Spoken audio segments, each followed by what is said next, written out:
that Yes, Director. In addition dun sa may daan-daan palang dating Pogo employees sa Porac, kina Miss Cassie Leong at Duan Renbu na nag-relocate lang sa Cebu. In addition dun sa parang manual or analog na money laundering, no? 8 million pesos in cash na sinubukan nilang ilabas dyan sa Pogo Hub sa Cebu. Ano pa po yung pinaka-notable para sa PAOK na naibunyag ng raid na ito?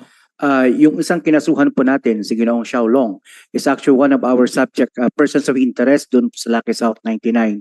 Siya po yung sinundan natin at sila po yung nahuli natin at nakasuhan natin dito sa Lapu-Lapu. Quick question kay Miss Cassie Leong, Miss Cassandra. Kilala niyo po si Xiaolong? Hindi po, Madam Chair.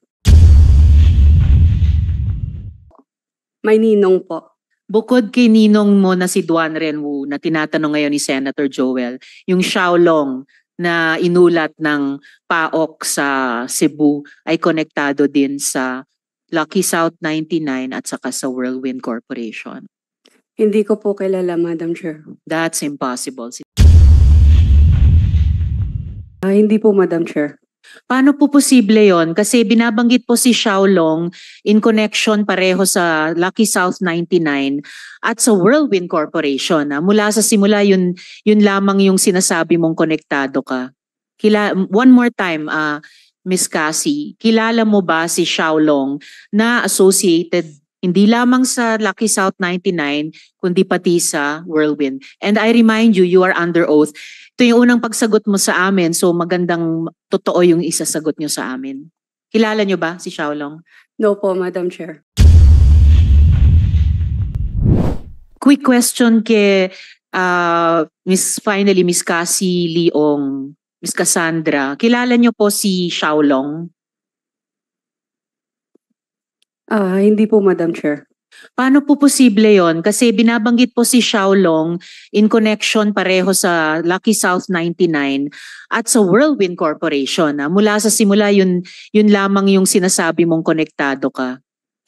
One more time, Miss Cassie, kilala mo ba si Xiaolong na associated hindi lamang sa Lucky South 99 kundi pati sa Whirlwind? And I remind you, you are under oath. Ito yung unang pagsagot mo sa amin, so magandang totoo yung isasagot nyo sa amin. Kilala nyo ba si Xiaolong? No po, Madam Chair. Okay, tatanungin pa namin ikaw ulit sa mga susunod. Director, hindi, bago ko yung follow-up question ko kay Director, Miss Cassie, kasi meron din akong tanong sa iyo tungkol dun sa isa pang tao. We just got this information quite recently. Alam mo ba na ang ninong mo na si Duan Renwu ay wanted fugitive sa China? No po, Madam Chair. Ninong mo? Pero ninong niya si Duan Renwu. Balik kay... You want to say something else, Miss Cassie? On the mic, please. Wala po, Madam Chair. Alright, matatanong ka Madam pa Chair, namin. Senator Joel, before I go lang back po to Director. Hindi lang po ako makamove Director on because Casio. hindi niya gaanong kilala and yung relationship niya kasi kay Duan Renwu, ninong mo lang siya. Hindi ka ba niya empleyado o ka-partner? Partner po sa business. Partner sa business. Sa Whirlwind po. Sa Whirlwind. Opo. Okay. Sa hindi ka Whirlwind niya na empleyado? konektado si Xiaolong. Hindi ka empleyado ni Hindi, Duan Ren? si Duan Renwu po. May ninong po. Bukod kay ninong mo na si Duan Renwu na tinatanong ngayon ni Senator Joel, yung Xiaolong na inulat ng PAOK sa Cebu ay konektado din sa Lucky South 99 at saka sa Whirlwind Corporation.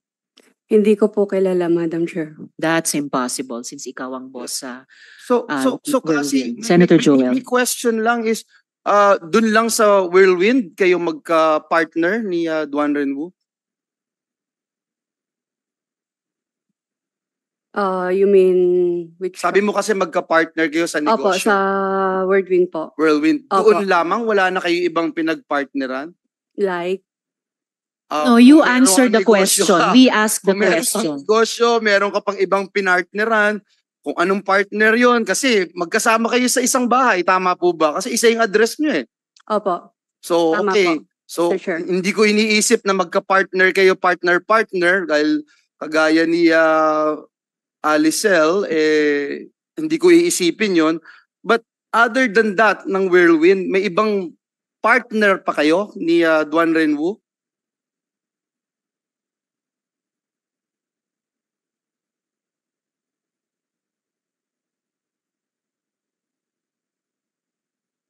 Alam niyo, mahirap magsinungaling dito kasi marami kaming dokumento, marami kaming Meron ipapakita sa po. inyo. Yes, so meron. Opo. Ilan? Ilang mga negosyo yung meron kayong partnership ni Duan Renwu? Mr. Chair, can I check it po? Can Sige I lang. double check Okay, po? sige, mamaya na lang Cassie, no? And lagi kayong no? I mean, close kayo ng ninong mo, Cassie? Close kayo? Tumitira kayo sa isang bahay eh. Opo. Close kayo. Mm. Ano yung relationship mo kay ninong Duan Ren mo? Magkasama kayo sa mga trips. For example, magkasama kayo sa trip sa Taipei. Natatandaan mo yun?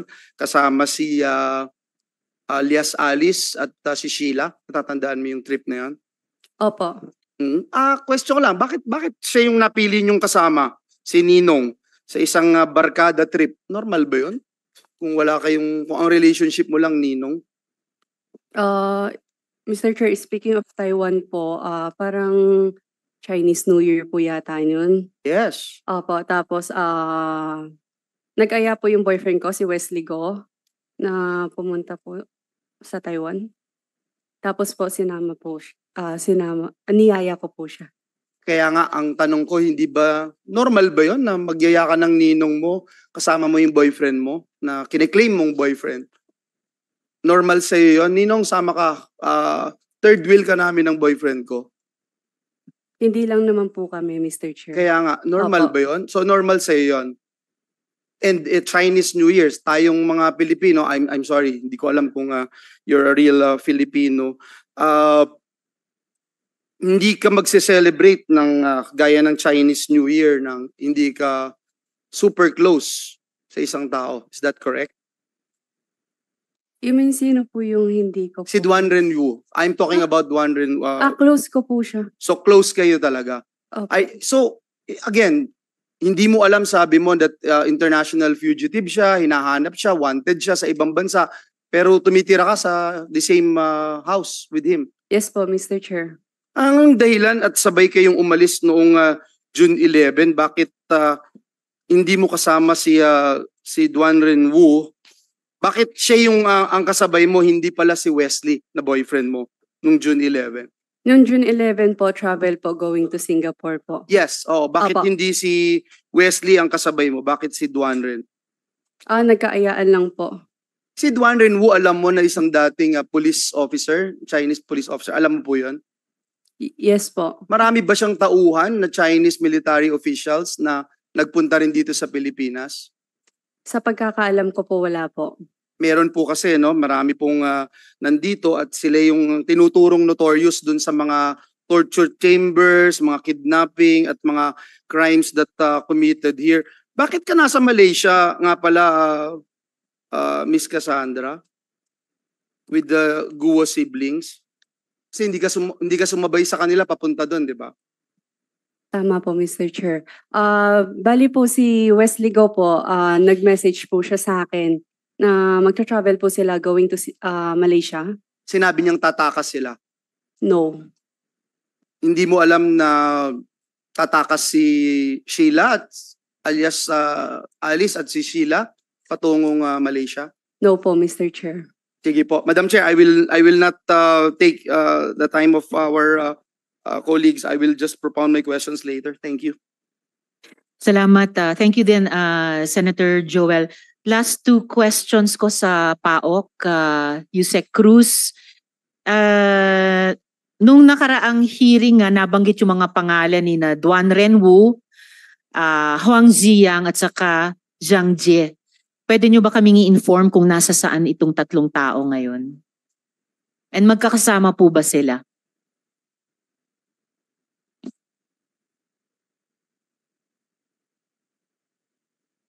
Yes, Madam Chair. Wang Ziyang is now in Hong Kong. Hong Kong. And it's confirmed, ma'am. And Di ba may nagsabi na sa Hong Kong na rin daw si Wesley Guo? Nag-link up ba sila? ni Huang we're trying Ziyang? to validate the information as to the presence of Wesley Guo in Hong Kong right now. Okay. And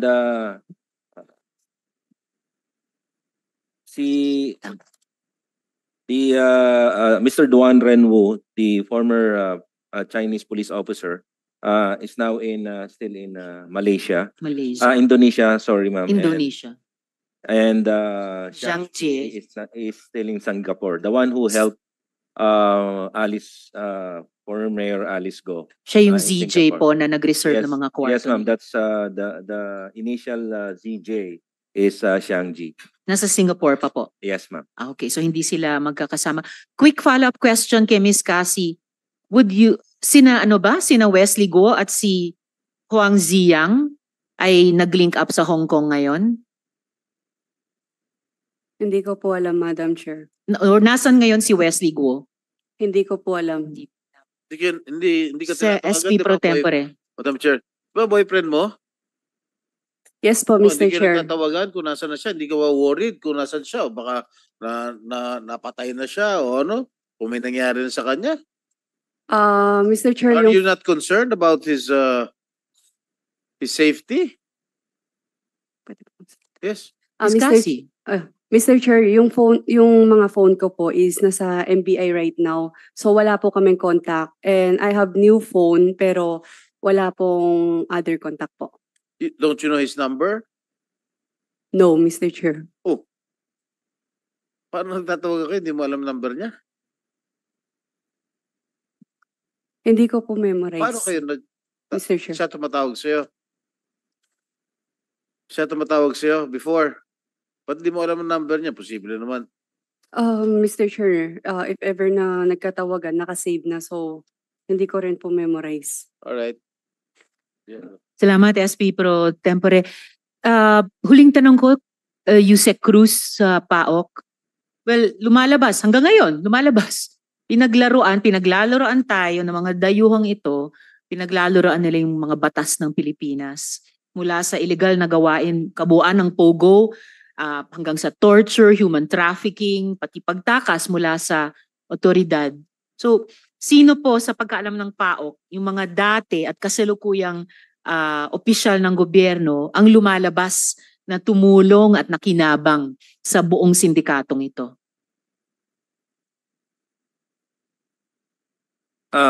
As agreed in our previous meetings with other law enforcement agencies, PAOK will be looking at the money laundering aspects and the filing of trafficking in person and the qualified trafficking, human trafficking. As to the involvement of the officers or officials of various agencies that were mentioned in some intelligence reports, ang usapan, ma'am, is they will be conducting their own investigation. Like for the PNP, they have their IAS, Internal Affairs Service, and the BI also have their own legal affairs, internal legal affairs. Ganon din, ma'am, sa NBI. So, hindi na kami, ma'am, pumasok courtesy, ma'am, sa mga agencies, ma'am. So what we focus on more is the money laundering, which yung nangyayari ngayon na pinapile nating kaso, ma'am, is a collaboration with all the agencies involved with PAOK as the team head, ma'am. So pero team head kayo, nagkaroon lang kayo ng division of labor Yes, in ma'am. terms of the major issues Yes, ma'am. konektado sa Yes, POGO. ma'am. Although narinig ko ulit dito sa tabi namin si Senator Joel, ang tagal lang talaga.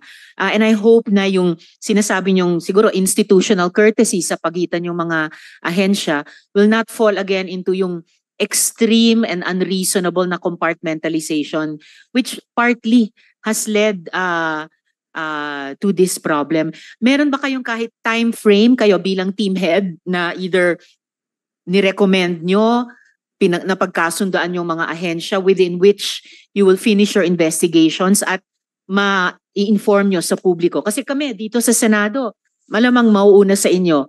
Siguradong mauuna sa inyo sa pagsara nitong aming investigasyon and then we will present our committee report. Di naman kayo siguro masyadong matagal na mahuhuli sa amin? Do you have a time frame? Yes, ma'am. Actually, ma'am, every week we have this meetings, ma'am. And every time we always try to prepare for Senate hearings. Kasi ma'am, we are anticipating that these questions will be asked as to what happened sa mga iniimbestigahan ng mga tauhan. But I think the agency is concerned, ma'am. Siguro, ma'am, we will remind the agencies, being the team head, ma'am, we will remind all the agencies that they come up with the result of their investigation already. Kasi nga, itong mga last few weeks, ma'am, we focus more on the filing of Money the laundering. cases. Yes, ma'am. So possibly within a month, matapos na yung mga investigasyon nyo? Yusek, shall I recognize Director Yes. Casio? Yes. Madam Chair, we, as stated by the good Yusek, we have different taskings po. So we meet every week, and last week, our prosecutorial team have discussed other cases to be filed in relation to the question that you were stating earlier on, Madam Chair. So I think we've given ourselves until the end of October to file to conclude all case filings in relation to Bamban. If I recall it right, ma'am. Right. O at least clear timetable yon, end of next month, Yes, ma'am. pag-file ng lahat ng kaso. We will Kaugnay ng conclude. Bamban. Yes, ma'am. Kailan naman po yung sa Porac? Porac, ma'am, nagsimula pa lang po tayo mag-file. We submitted for resolution. We submitted the complaint, if I'm not mistaken, only last week in relation to Lucky South 99. So we would defer to the Department of Justice panel of prosecutors, ma'am, as to their timetable. And dun sa mga kasong tatapusin yung i-file sa Bamban at sinimulan nyo lang trabahuin sa Porac, hindi lang ito tungkol kina Guo Huaping. Meron ding mga government personnel or officials na kasabwat nila sa Pogo operations mismo, the crimes related to the Pogo operations at pati yung pagtakas ni Guo Huaping. Yes, ma'am, without going into specific details, the answer to the question is affirmative. Alright, salamat. Kasi sa ngayon, para sa amin, yun yung isang malaking gap pa. Dahil hindi naman pwedeng sina Guo Huaping lamang ang mananagot sa kung anumang mga krimen ang mapatunayang nagawa nila. But yung mga kasama natin sa gobyerno who aided and abetted, even profited, kung totoo yung mga lahat tayo nakakarinig na ganyang mga usap-usapan ng suhol, no? One of the worst things in government ay dapat matukoy din para yung hustisya ma-deliver sa ating mga kababayan. So, huli na lamang before I turn over to SP Pro Tempore, Senator Jinggoy. Isang tanong kay Miss Sheila mula sa akin sa hearing na to. So, ulitin ko lang, talaga bang hindi mo alam na ikaw ang may-ari ng Alicel? Hindi po. Kasi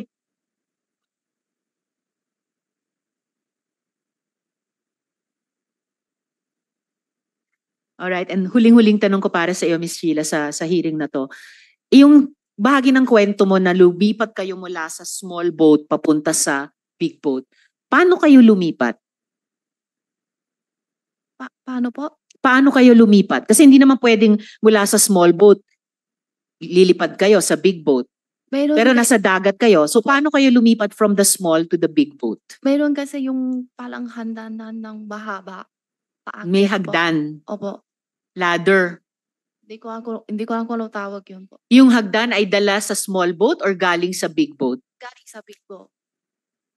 Galing sa big boat. Ano, sa gitna ng SP Pro dagat? Tempore. Opo, nasa dagat po.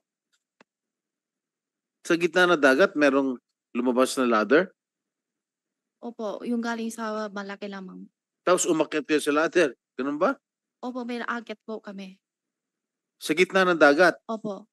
Di ba So, maalon? Medyo po. Pag nahulog, dire-diretso tubig. Opo. May mountain climbing na nangyayari dito. Kung totoo yung kwento mo, Miss Sheila. So, at this point, susunod na magtatanong, SP Pro Tempore, Senator Jinggoy. Thank you, have Madam the floor. Alias Alice, tumingin ka sa akin. Lumalabas na nakalap ng aking tanggapan, isa ka sa nagtayo ng 3 Lin Q Farm noong taong 2015. At ikaw mismo nagdeklarang CEO. Correct?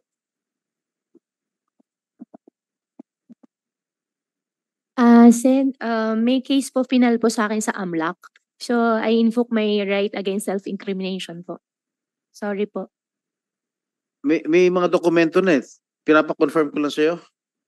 Opo, Sen. Pero ah? may na-file na rin po sa akin ng AMLAC. Okay, what is the nature of the business? The nature of the business po is piggery po. Okay, where is it located? Malabobo. Where? Malabobo, mga Tarem, Pangasinan. Mga Tarem. Is it still operational? Sa ngayon po, Sen, hindi ko po alam. Hindi mo alam pero ikaw CEO. Sen, I invoke my right against I'm just self-incrimination. asking you if it is still operational. That is not an incriminating question. Operating po, hindi ko po alam as of the moment po. Gaano kalaki itong farm nito? Gaano kalawak? Sen, pasensya na po talaga. Gaano kalawak? That is not an incriminating question. May final na po sa akin ng AMLAC po. That is for not an incriminating question. You answer. Opo, pero may na-file na po sa akin si AMLAC. So what? I'm just asking you, gaano kalawak? Sen, hindi ko po alam po yung exact po. At alam ko po, Sen, na since may na-file na po sa akin ng AMLAC, I invoke my right against self-incrimination po. But I'm telling you, my question is not incriminating. So you can just answer. Ilan square meters? 1,000 ba? 2,000 ba? 3,000 ba? Sen, pasensya na po, may na-file na po sa akin ng AMLAC. Alam mo talaga. Ilan yung alaga mong baboy doon? Sen, pasensya na po talaga. Ha? Sen, may na-file na po kasi sa akin ng AMLAC. Kaya lahat po ng sasagutin ko po dito, may use against me po. Piggery lang yun. Hindi mo alam kung ilan yung baboy na ano. Why are you always invoking your right against self-incrimination? That is not, Attorney Stephen, you ask your client to answer that it's not an incriminating question. Gaano Your Honor, kalawak yung farm? I cannot teach my client to answer because it's up to her whether she knows whether the answer will incriminate her or not. But do you think that my question is incriminating against her? It's not about how we think, Your Honor. It's about how she believes it will incriminate her. That's her right, Your Honor. That's her constitutional right. I know her rights, of course. She can always answer that, but we cannot ferret out the truth if she always answers that way.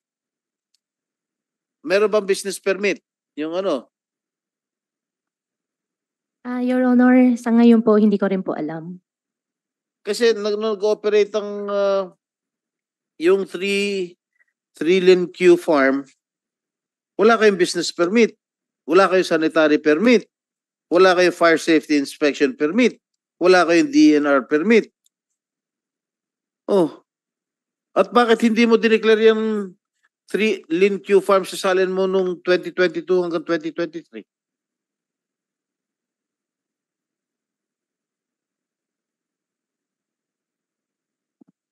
Sen, hindi po ako sure kung na-declare po. Madam Chair, can you please, Sofina, Duces Tecum, the salin? Of, meron na ba? Salin. Can you, okay, are you aware Yes, of, SP Pro Tempore, we will furnish it. are you aware of the bank transactions of your piggery, yung 3 Lin Q? Aware ka ba? Sen, anong pong transaction po? Okay. Ang pinupunto ko rito, okay, yung kumpanya mo with a 10 million capital had no financial activities in 2018, 2019, and 2020. And yet, bakit napakalaki ng mga bank transactions mo simula noong 2016 hanggang taong kasalukuyan? Between 2021 and 2024, may sudden surge in bank transactions amounting to about 650 million pesos based on the findings of the AMLA. In total, the bank transactions of your piggery farm amounted to 831 million from 2016 to 2024. Are you aware? Ganun ba kalaki yung pera? Sen, may final na po sa akin sa AMLAC po. I invoke my right against self-incrimination po. Lalabas at lalabas talaga yung katotohanan yan. Alam mo talaga sinungaling ka talaga, Madam Chair. Alam mo And talaga, SB Pro Tempore, in direct relation to that, Guo Huaping, you are in continuing contempt. You are continuing to be evasive, for the record. okay, thank you, Madam Chair.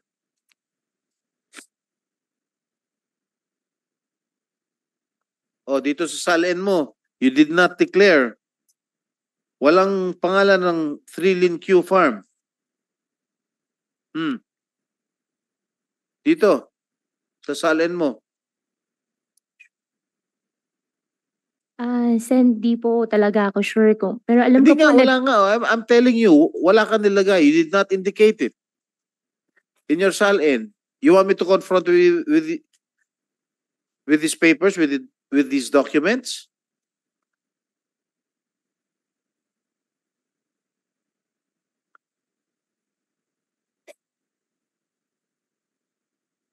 Sen, related din po siya sa money laundering po na case po. I invoke my right po ulit. Sorry po talaga. Crazy talaga ito. Anyway, are you aware of the fund transfers that you personally made and the bank transfer of Thrillin Q Farm to RMCE Metals? Ano yung RMCE Metals? Your Honor, RMCE, kung di po ako nagkakamali, bentahan po yun ng mga bakal po. O kaya nga, nag-fund transfer ka ng pera? Natatanda mo ba? Your Honor, Amount, September 20, 2016, amounting to 979,000 pesos. Your Honor, yung pangalan po na RMCE po, RMCE naalala ko po, pero yung amount po hindi ko na po maalala. Madam Chair, RMCE Metals, Madam Chair, is AMLAC's person of interest, if I'm not mistaken, for illegal drug activities. And aside from Thrillin Q, you yourself remitted to RMCE Metals 800,000 in a single transaction in 2019. What is that for? Ang transaction po namin kay RMCE po is puro bakal po. In one single transaction, 800,000? Bakal lang po yung natandaan ko po na binili po namin sa kanila kasi yun lang po din yung alam po namin na product po nila. So, Madam Chair, I think these corporations, along with several other companies of alias Alice, are just being used as a front for money laundering.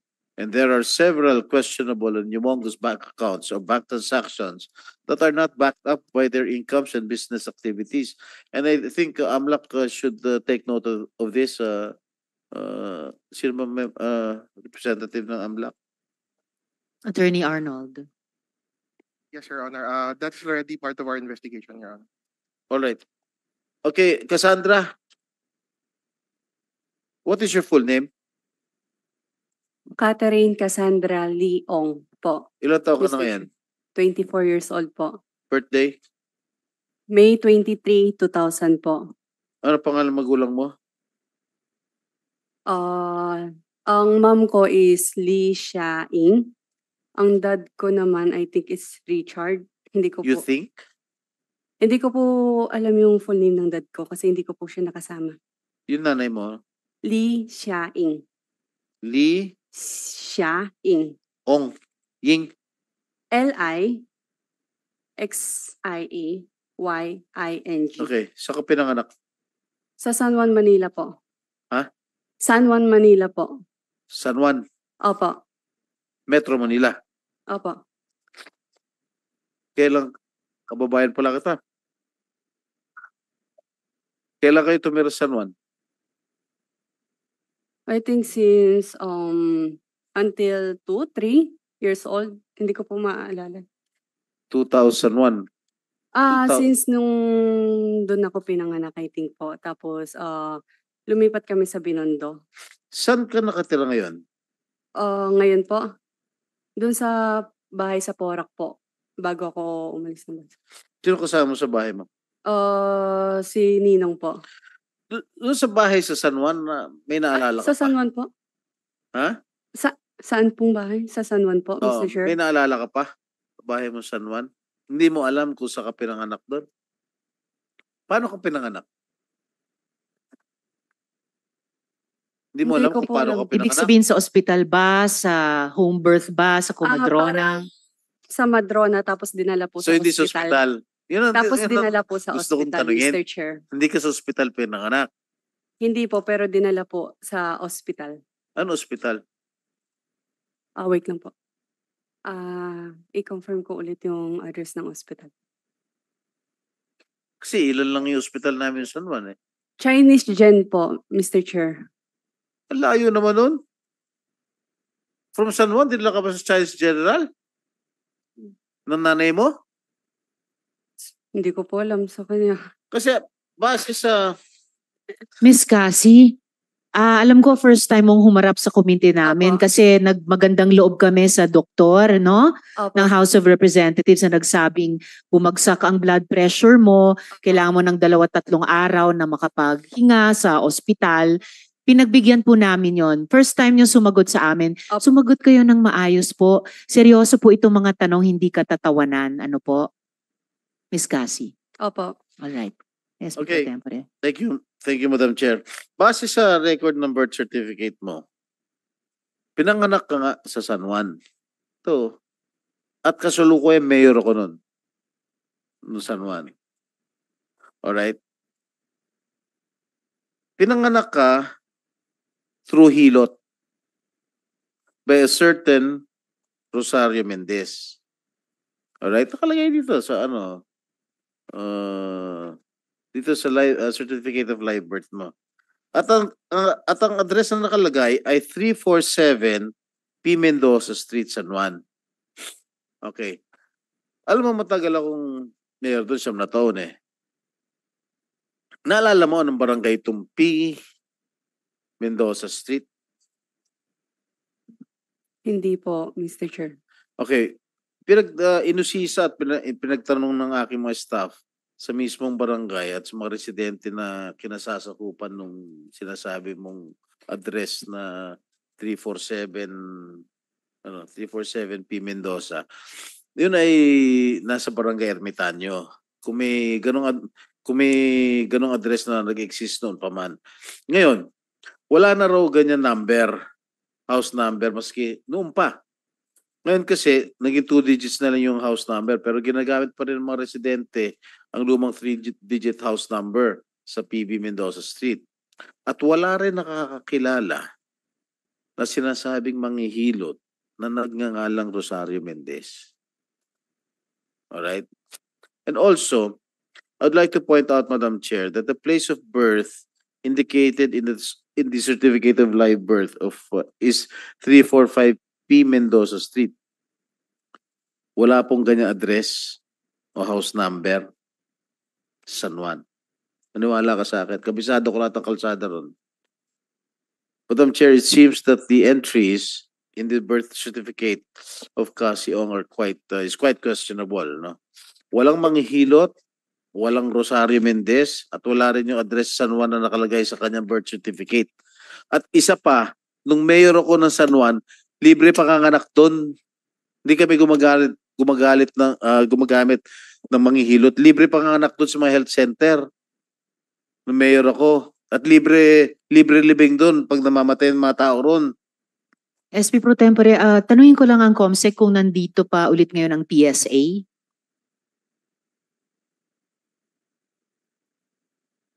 Yeah, I think so. So SP Pro Tempore, baka pwede nating i-bring sa attention ng PSA ito, i-check yung regularity or irregularity nitong certificate of late registration of live birth. Is there a birth certificate. representative from Meron PSA? daw po, SP Pro Tempore. Saan? Kayo po ba, taga PSA? Ayos. Nakapanumpa kayo kanina? Previously. Okay na po yun. Could you have a copy? I am on hold of a certification from your office that said subject, yung Ying Xia Li, allegedly the mother of Cassie Ong, wala negative record of birth in the PSA CRS database.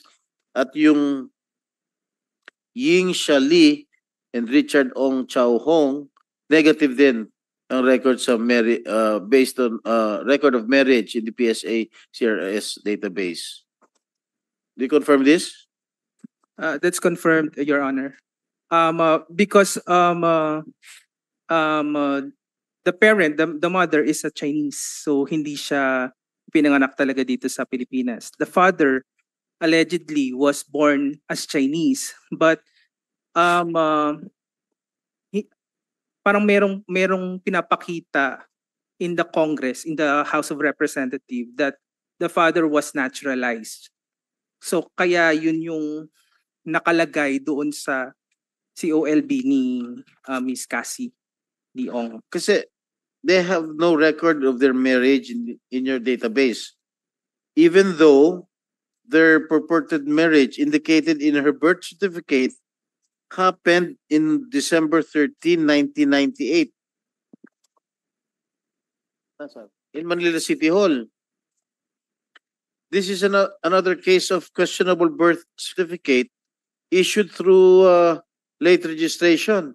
And there is no basis for the issuance of Cassie Ong's birth certificate. They should be investigated, and they should immediately be cancelled if there are findings.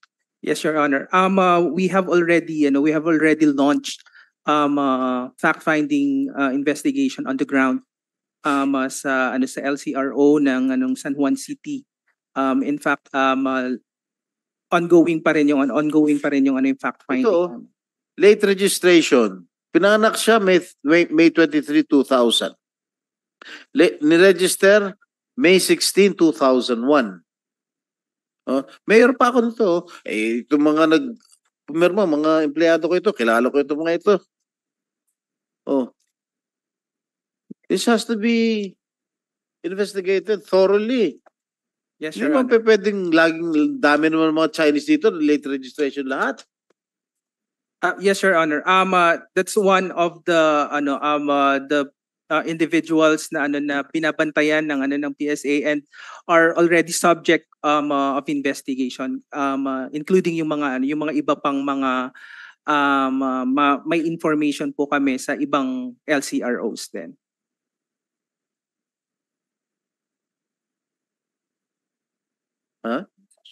Yeah, tao ko ito. Ito pumirma, tao ko. Lahat. Pero lumipat na lang.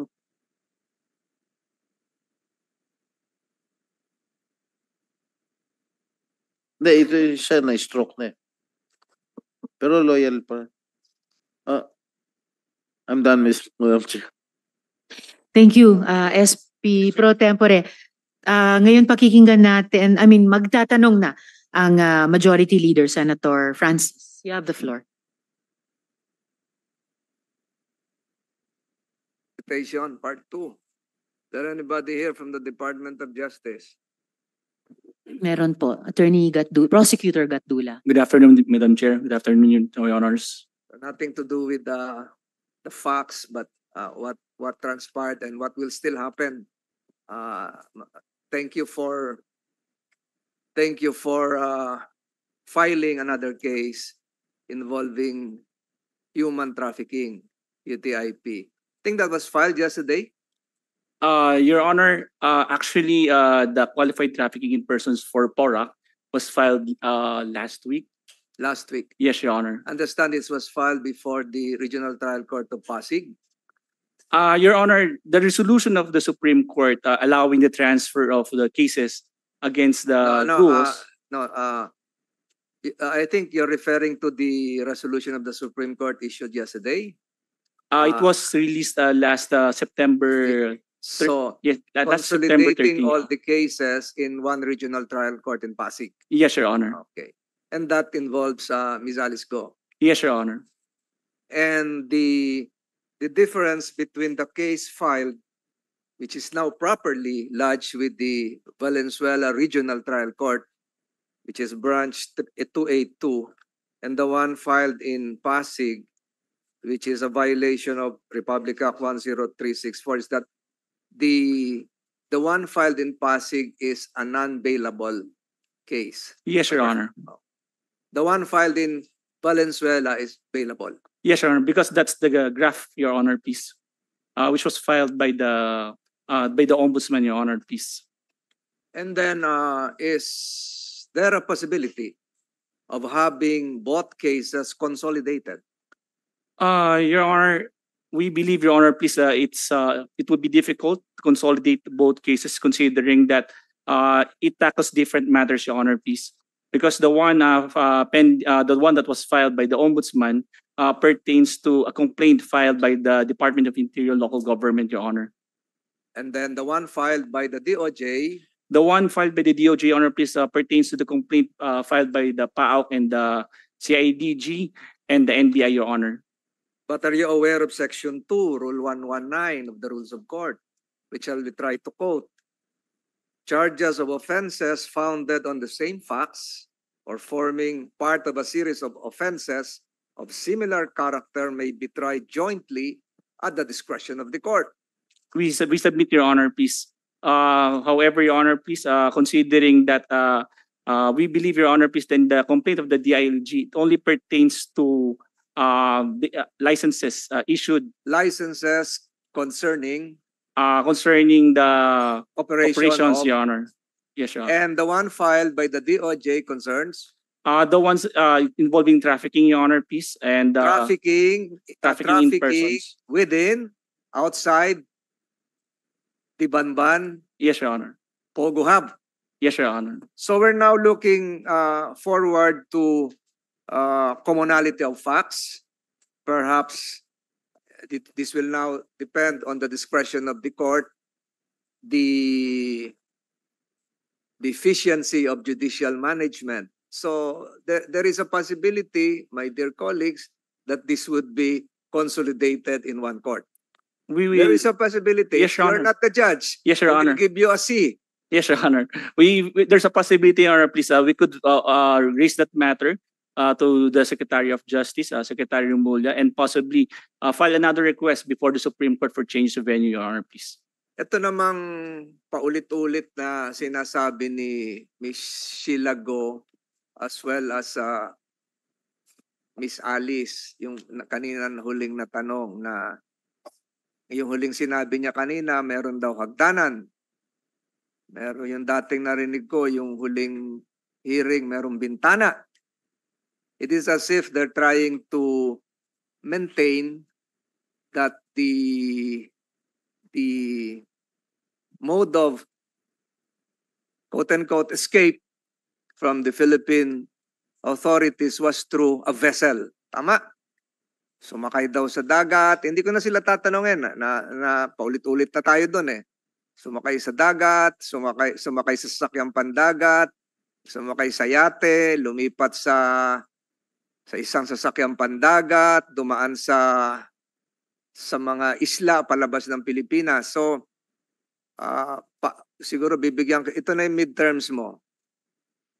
Kung sakaling totoo tong mga sinasabi nila, and the offense there would be a violation of a summons issued by the Senate committee, would you agree with me that such case can be considered as a continuing offense?